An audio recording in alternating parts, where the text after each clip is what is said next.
नमस्कार साथियों, आप लोगों का फिर से स्वागत है हमारे YouTube channel CGPSC and CG Vyapam पर।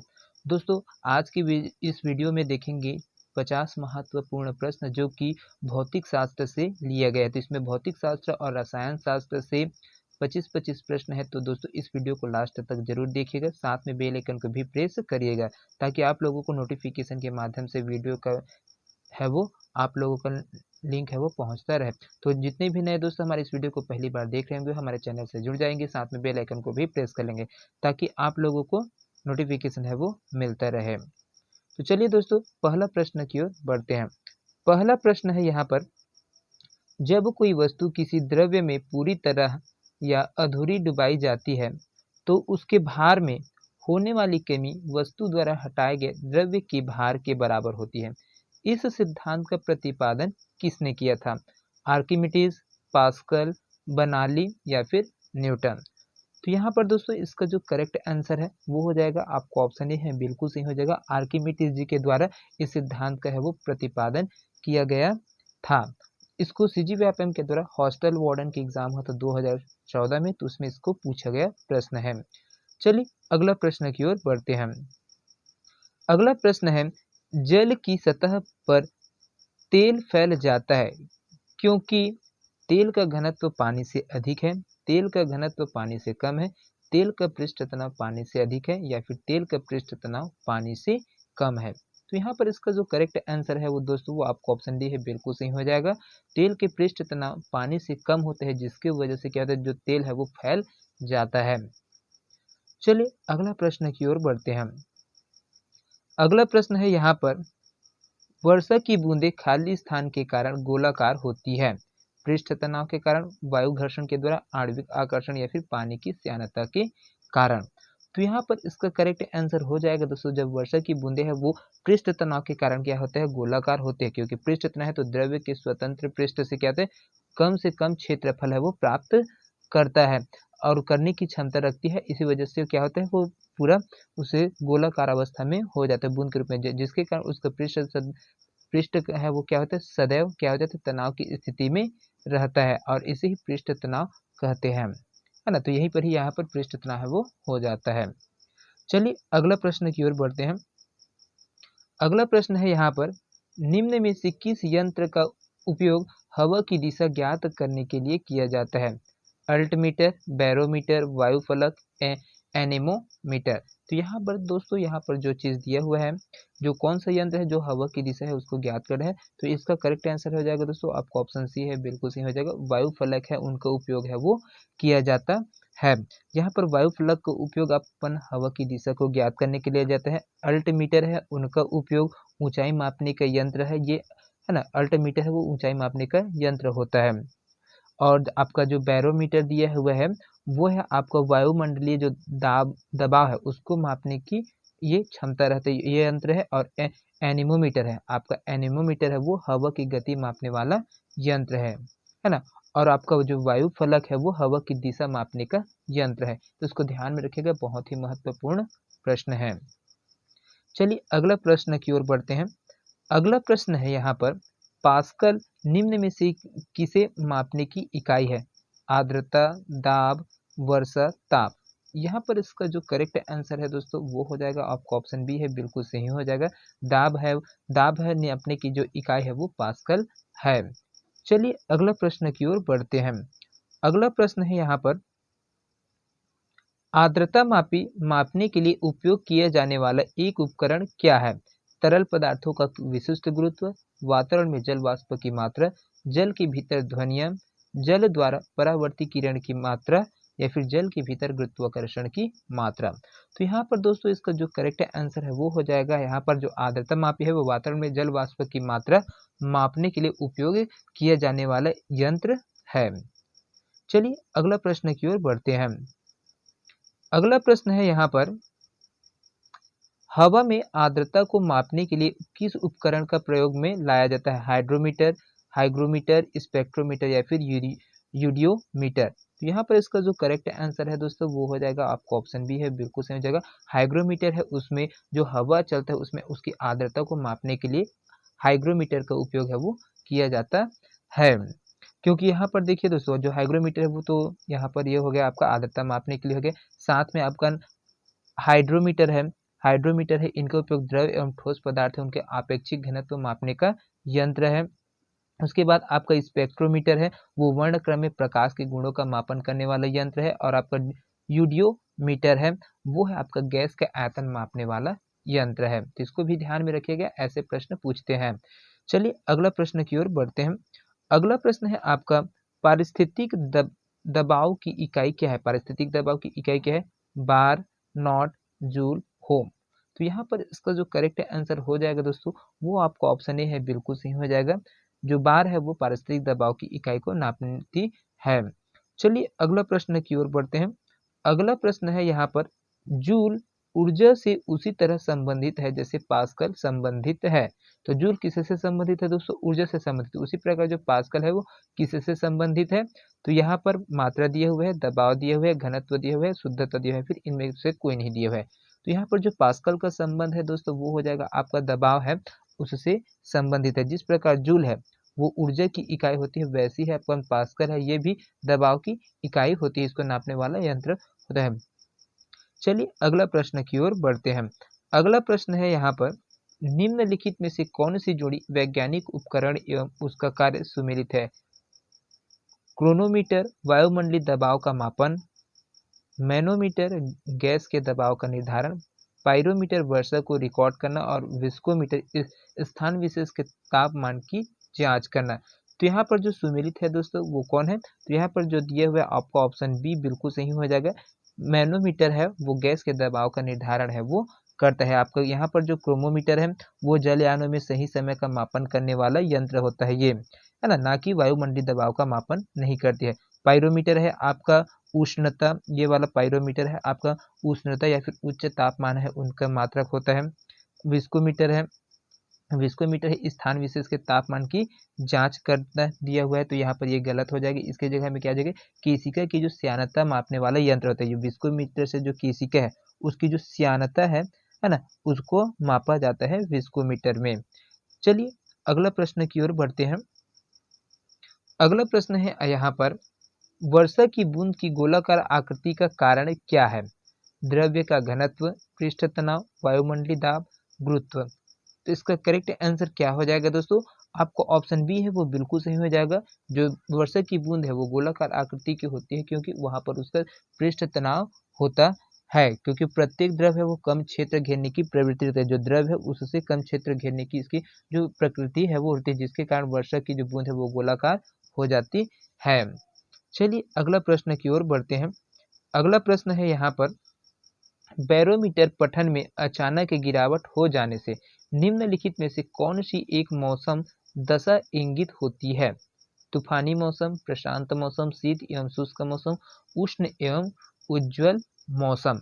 यहाँ पर दोस्तों इसका करेक्ट आंसर क्या हो जाएगा? आपको ऑप्शन ए है बिल्कुल सही हो जाएगा। जो तूफानी मौसम है वो हो जाएगा, क्योंकि जो बैरोमीटर से वायुमंडलीय दाब है दोस्तों वो मापा जाता है। बैरोमीटर उसमें वायुमंडलीय दाब को नापा जाता है। इसके पठन में जो अचानक परिवर्तन है आता है वो तूफान की सूचना देता है। तूफानी मौसम है उसको इंगित करने का काम है वो बैरोमीटर का होता है। चलिए अगला प्रश्न की ओर बढ़ते हैं। अगला प्रश्न है यहाँ पर, द्रव्य बूंद की संकुचित होकर न्यूनतम क्षेत्र घेरने की प्रवृत्ति का कारण होता है? पृष्ठ तनाव, श्यानता, घनत्व या फिर वाष्प दाब। तो यहाँ पर इसका जो करेक्ट आंसर है दोस्तों वो आपको ऑप्शन ए है बिल्कुल सही हो जाएगा, पृष्ठ तनाव। क्योंकि पृष्ठ तनाव किसी वस्तु को कम क्षेत्रफल घेरने की प्रवृत्ति देता है, जिसकी वजह से यहाँ पर होता है ना, और इसी की वजह से पृष्ठ तनाव की वजह से वो कम क्षेत्र को घेरता है और वो संकुचित हो जाता है। और साथ में इसका जो मात्रक होता है वो होता है आपका न्यूटन बटे मीटर, इसका मात्रक होता है ना। तो इसको भी ध्यान में रखिएगा, बहुत ही महत्वपूर्ण प्रश्न है। चलिए अगला प्रश्न की ओर बढ़ते हैं। यहाँ पर अगला प्रश्न है, पानी का आपेक्षिक घनत्व सर्वाधिक निम्नलिखित ताप पर होता है। तो पानी का जो आपेक्षिक घनत्व है दोस्तों वो सबसे ज्यादा किस में होता है? 0 डिग्री सेंटीग्रेड में, 4 डिग्री सेंटीग्रेड से, 50 डिग्री सेंटीग्रेड में या फिर 100 डिग्री सेंटीग्रेड से। तो यहाँ पर आपको ऑप्शन बी है दोस्तों वो बिल्कुल सही हो जाएगा। 4 डिग्री सेंटीग्रेड तापमान है तो पानी का जो आपेक्षिक घनत्व है उसमें सर्वाधिक होता है ताप पर, 4 डिग्री ताप में। कारण क्या है? तो यहाँ पर जो 4 डिग्री है वो पानी का घनत्व अधिकतम आयतन वाला न्यूनतम होता है, न्यूनतम मान होता है उसका, है ना, अधिकतम आयतन होता है। यहाँ पर जो उसका वॉल्यूम है वो क्या हो जाता है, अधिकतम हो जाता है, जिसकी वजह से ये 4 डिग्री में उसका जो तापमान है वो सर्वाधिक रहता है। चलिए अगला प्रश्न की ओर बढ़ते हैं।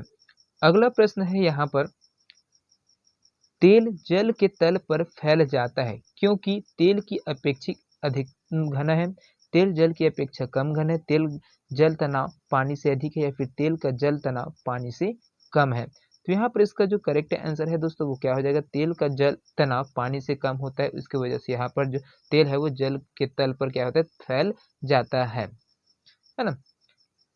क्योंकि यहाँ पर एक चीज़ और भी है, इसका पृष्ठ तनाव क्या है, वो होता है, जो तेल है वो कम होता है, इसकी वजह से वो क्या होता है, ऊपर तैरने लगता है। चलिए अगला प्रश्न की ओर बढ़ते हैं। अगला प्रश्न है आपका यहाँ पर, पानी के एक गिलास में एक बर्फ का टुकड़ा तैर रहा है, जब बर्फ पिघलती है तो पानी के स्तर पर क्या प्रभाव होगा? वह है बढ़ेगा, या फिर वह कम होगा, या फिर उतना ही होगा, या फिर पहले बढ़ेगा फिर कम होगा। तो यहाँ पर कोई भी टुकड़ा है दोस्तों, गिलास के बर्फ का टुकड़ा तैरता रहता है, तो जब उसमें क्या होता है, आपका उतना ही होगा, क्योंकि वो तैरता ही रहेगा, उसमें कोई प्रभाव है वो नहीं पड़ेगा, क्योंकि बर्फ के पिघलने पर गिलास में पानी का स्तर है वो समान रहता है। चलिए अगला प्रश्न की ओर बढ़ते हैं। अगला प्रश्न है आपका यहाँ पर, मिट्टी का तेल पानी के ऊपर इसलिए तैरता है क्योंकि यहाँ पर क्या चीज होता है, उसका घनत्व पानी के घनत्व से कम होता है, जिसके वजह से क्या होता है, जो मिट्टी का तेल है वो पानी के ऊपर तैरता रहता है। चलिए अगला प्रश्न की ओर बढ़ते हैं। अगला प्रश्न है 18वां नंबर का। यहाँ पर देखिए, तो पानी के 4 डिग्री सेंटीग्रेड तापमान पर शरीर तैरता है, यदि तापमान 100 डिग्री से हो जाए तो क्या होगा, शरीर डूब जाएगा, कोई परिवर्तन नहीं होगा, कुछ अधिक भाग पानी में डूबेगा, फिर अधिक आसानी से तैरेगा। तो यहाँ पर इसका जो आंसर है दोस्तों वो आपका ऑप्शन है बिल्कुल सही हो जाएगा, जो शरीर है वो डूब जाएगा, क्योंकि जो 4 डिग्री तापमान है दोस्तों उसमें पानी का घनत्व क्या होता है, जो पानी का घनत्व है वो अधिकतम होता है, जिसके वजह से यहाँ पर यह है वो शरीर है वो डूब जाएगा, है ना। चलिए अगला प्रश्न की ओर बढ़ते हैं। अगला प्रश्न है, साबुन के बुलबुले के अंदर का दाब होता है वायुमंडलीय दाब से अधिक, वायुमंडलीय दाब से कम होता है, या फिर वायुमंडलीय दाब के बराबर होता है, या फिर वायुमंडलीय दाब के बराबर होता है। तो यहाँ पर इसका आंसर सही हो जाएगा दोस्तों, आपका ऑप्शन है बिल्कुल सही हो जाएगा, वायुमंडलीय दाब से अधिक होता है। जो साबुन का बुलबुला है उसके अंदर का जो दाब होता है, प्रेशर होता है, वायुमंडलीय दाब से अधिक प्रेशर के साथ होता है। चलिए अगला प्रश्न की ओर बढ़ते हैं। अगला प्रश्न है यहाँ पर, समुद्र में नदी की अपेक्षा तैरना आसान होता है क्योंकि समुद्री जल नमकीन होता है, समुद्र जल गहरा होता है, समुद्र जल भारी होता है, समुद्र जल हल्का होता है। इसका करेक्ट आंसर हो जाएगा दोस्तों, आपका ऑप्शन ए है बिल्कुल सही हो जाएगा, समुद्री जल नमकीन होता है, जिसके वजह से क्या होता है, यहाँ पर वो समुद्र में जो नदी की अपेक्षा तैरना आसान हो जाता है ना। चलिए अगला प्रश्न की ओर बढ़ते हैं। अगला प्रश्न है यहाँ पर, बत्ती वाली स्टोव में केरोसिन के बत्ती में ऊपर चढ़ने का कारण क्या है, परासरण, विसरण, पृष्ठ तनाव, या फिर जीव द्रव्य कुंचन। तो यहाँ पर इसका करेक्ट आंसर हो जाएगा दोस्तों, आपका ऑप्शन सी बिल्कुल सही हो जाएगा, पृष्ठ तनाव की वजह से क्या होता है, जो स्टोव है उसमें केरोसिन है वो बत्ती में ऊपर चढ़ने के कारण क्या होता है, वो हो जाता है ना, पृष्ठ तनाव की वजह से। चलिए अगला प्रश्न की ओर बढ़ते हैं। अगला प्रश्न है यहाँ पर, जब कोई जहाज नदी से सागर में घूमता है तो वह कुछ ऊपर उड़ता है, वह कुछ नीचे जाता है, वह उसी तल पर रहता है, या फिर वह समुद्र की तल में डूब जाता है। तो जैसे कोई जहाज है नदी में से सागर में घुसता है तो दोस्तों वह कुछ ऊपर उठता है, जब कोई भी जहाज है तो नदी से वो सीधा क्या हो जाए, ऊपर की ओर उठने लग जाता है। चलिए अगला प्रश्न की ओर बढ़ते हैं। अगला प्रश्न है यहाँ पर, हवाई जहाज से यात्रा करते समय पेन से स्याही निकलने लगती है, तब क्या होता है, वायु दाब में कमी के कारण, या फिर वायु दाब में वृद्धि के कारण, या फिर स्याही के आयतन में वृद्धि के कारण, या फिर अत्यधिक भार के कारण। तो यहाँ पर कोई भी जहाज है दोस्तों, हवाई जहाज है, वो यात्रा करते समय पेन से स्याही निकलने लगती है, तो कारण क्या रहता है, यहाँ पर जो आपका वायु दाब में कमी के कारण है, वो जो स्याही है उसमें प्रेशर है वो रिलीज हो जाता है। स्याही है जो उच्च दाब है उससे वो निम्न दाब की ओर क्या करते देखिए बहने लग जाता है। उच्च दाब से क्या होता है वो निम्न दाब की ओर बहने लग जाता है, जिसकी वजह से जो है वायु दाब में कमी आ जाते हैं, है ना। कमी आने से वो निम्न दाब की ओर जाएगा और जो पेन है, पेन से स्याही है वो निकलने लग जाता है। चलिए अगला प्रश्न की ओर बढ़ते हैं। अगला प्रश्न है यहाँ पर, बर्फ के दो ब्लॉक को जब एक साथ दबाकर एक बनाया जाता है तो क्या होता है? दबाते समय ऊष्मा उत्पन्न होती है, दबाते समय ठंडा उत्पन्न होती है, फिर दाब बढ़ने पर बर्फ का गलनांक घटता है या फिर दाब बढ़ने पर बर्फ का गलनांक बढ़ता है। तो यहाँ पर इसका आंसर सही हो जाएगा। तो दोस्तों बर्फ के दो ब्लॉक को अगर जब एक साथ अगर दबाकर एक बनाया जाएगा तो ये क्या होगा, उसका दाब बढ़ने पर बर्फ का गलनांक है वो घटने लग जाएगा। चलिए अगला प्रश्न की ओर बढ़ते हैं। अगला प्रश्न है आपका केमिस्ट्री वाला भाग से है, यहाँ पर देखिएगा।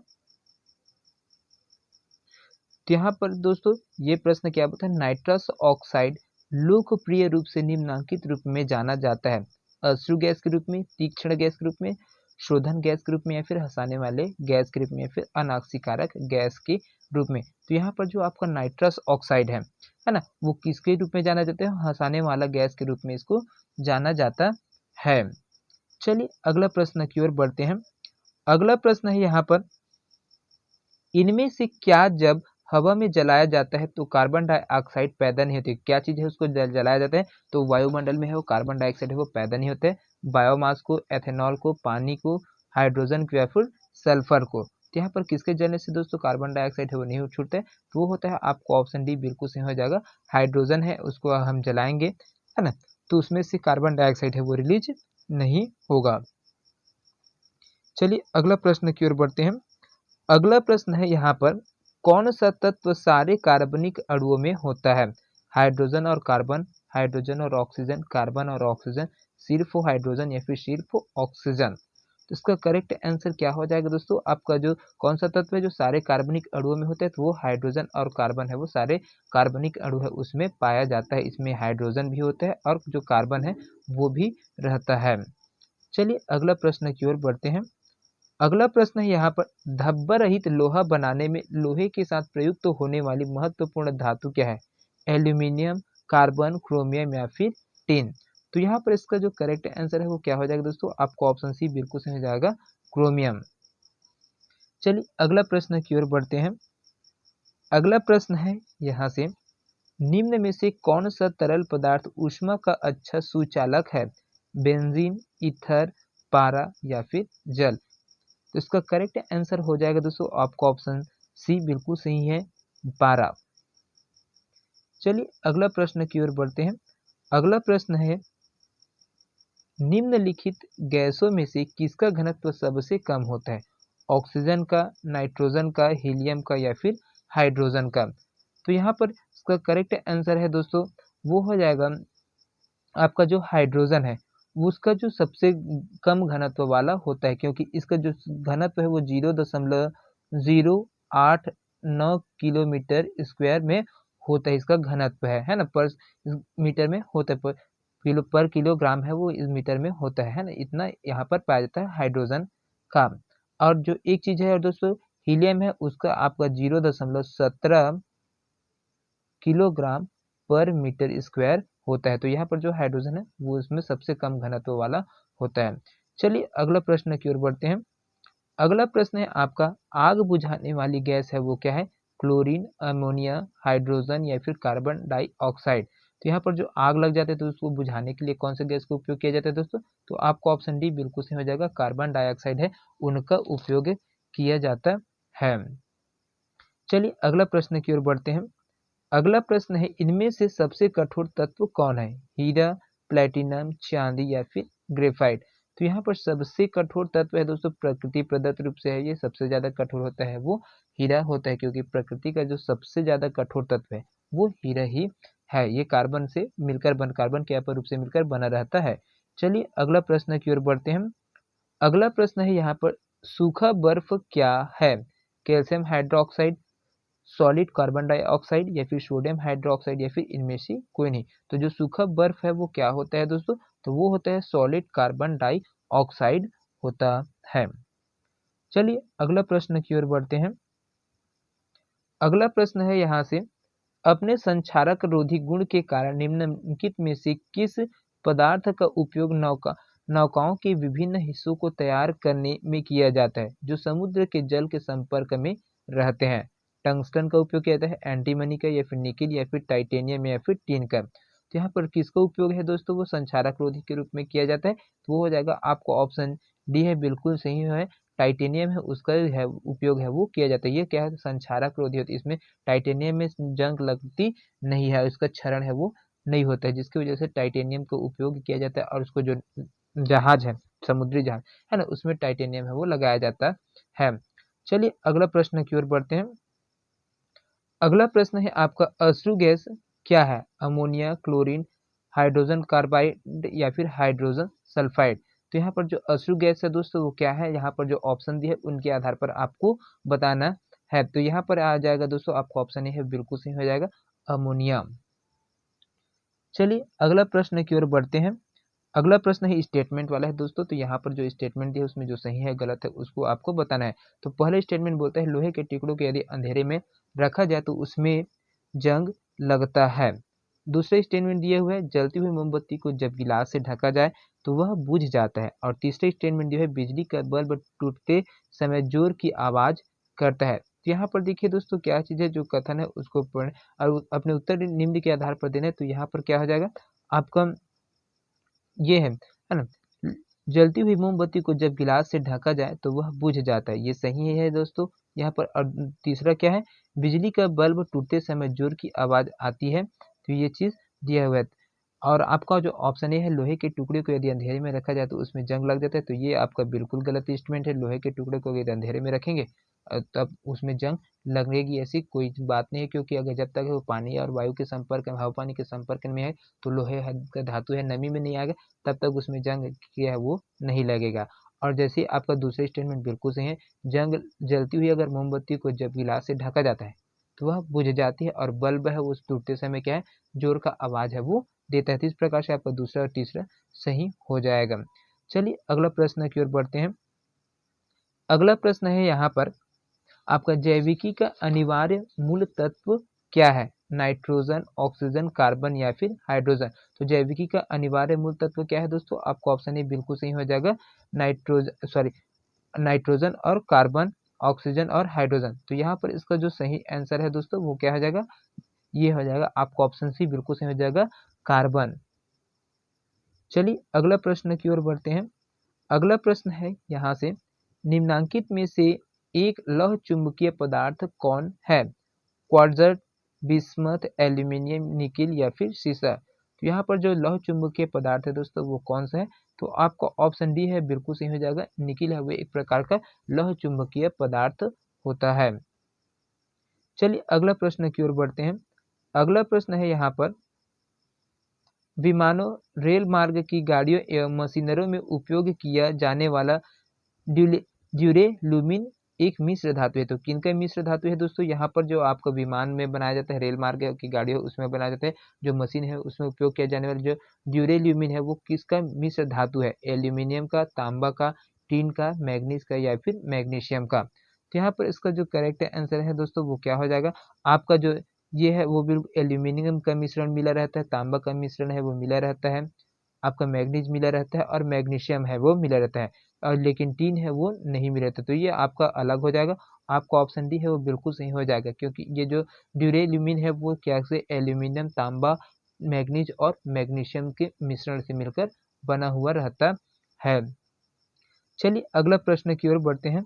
अगला प्रश्न है यहाँ पर, जब हम 22 कैरेट सोना खरीदते हैं तब सोने की शुद्धता का प्रतिशत कितना होता है? उसमें 90%, 91.67%, 95.5%, या फिर 93.38%। तो यहाँ पर इसका जो करेक्ट आंसर है दोस्तों वो हो जाएगा आपको ऑप्शन बी, बिल्कुल सही हो जाएगा। जो 22 कैरेट सोना है उसमें खरीदते हैं तो उसमें 91.67% क्या होता है, सोने की शुद्धता है वो, शुद्धता प्रतिशत है वो रहता है। चलिए अगला प्रश्न की ओर बढ़ते हैं। अगला प्रश्न बहुत ही महत्वपूर्ण प्रश्न है दोस्तों, और आज का लास्ट प्रश्न भी है ये। तो अम्लराज एक्वा रेजिया का मिश्रण क्या है? HCl और H2SO4, HCl और HNO3, HCl और HBr, HCl और HF या फिर इनमें से कोई नहीं। तो यहाँ पर जो अम्ल राज है दोस्तों किन किन के मिश्रण से बनाया जाता है, तो यहाँ पर हाइड्रोक्लोरिक अम्ल और अमोनियम नाइट्रेट है, उनको मिलाकर यहाँ पर अम्ल राज है उनका निर्माण किया जाता है। तो आपका ऑप्शन बी है वो बिल्कुल सही हो जाएगा। तो दोस्तों ये 50 प्रश्न आप लोगों को कैसा लगा कमेंट करके जरूर बताइएगा। साथ में वीडियो पसंद आएगा तो हमारे चैनल को लाइक शेयर और सब्सक्राइब जरूर करिएगा। तो मिलते हैं दोस्तों अगले वीडियो में, तब तक के लिए अलविदा। जय हिंद, जय Chhattisgarh. Thank you so much दोस्तों।